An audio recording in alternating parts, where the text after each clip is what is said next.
Hello and welcome to this video about how to write your Week 5 final paper for Honors 270. I hope you enjoyed the course. At this point, you've come a long way. You've learned a lot about researching, understanding, presenting, and evaluating arguments on all kinds of issues and from all kinds of sources.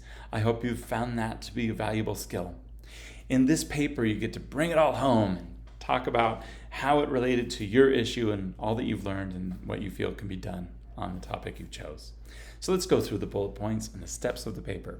First, you get to explain your chosen issue and why it's important, both globally and personally. So you've done that before in previous papers. You've introduced your topic, but this time you get to sort of bring it all together, tie it up in a bow, show your reader why this is an important issue, why we need to act on it, and why they need to be concerned about it. Bring them in, right? Next, you get to present the arguments on multiple perspectives and evaluate them. Now, you've done this in week 3, right? Well, you get to do it again. Good news is you can use some of those same sources, right? You had scholarly sources in week 3. You can use those sources again. You're free to add more sources, of course, but you can also use the sources you've already read and analyzed.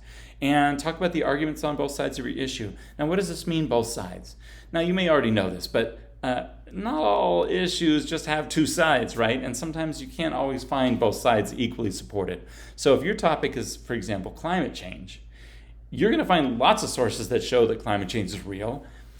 You're not going to find scholarly sources that say it's not real, probably, because the data show that it is real. So what is this other side going to be? Well, it might be something more specific. It might be about the relative economic impact of acting now versus later when it comes to climate change. It might be about the relative benefits of different solutions like cap and trade versus carbon sequester, etc. So that's where the more than one perspective comes in. You're going to analyze scholarly arguments on multiple perspectives on your issue. And finally, you get to evaluate those arguments. Is one stronger and why, right? And then once you're done analyzing all those arguments, here's where you get to present your own reasoning, right? And I think that's sort of a fun thing because you get to take all the skills you've learned and now you get to present a solution. Now, your own reasoning could be, for example, if you're concerned about the economic impact of acting on climate change, your own argument might be why it's so much better to act now than to wait till later. From a purely economic perspective, you might say, well, it might cost a lot economically now, but it'll be exponentially worse the longer we wait. So that could be your argument. Or it could be about why cap and trade is the best solution or something like that. And finally, once you're done presenting your argument and supporting it and all that, then you get to talk about the action you already did, the one you did in week 3 and you presented last week. You get to talk about that in your final paper as well. You get to talk about what you did, what were its impacts on the world and its impacts on you.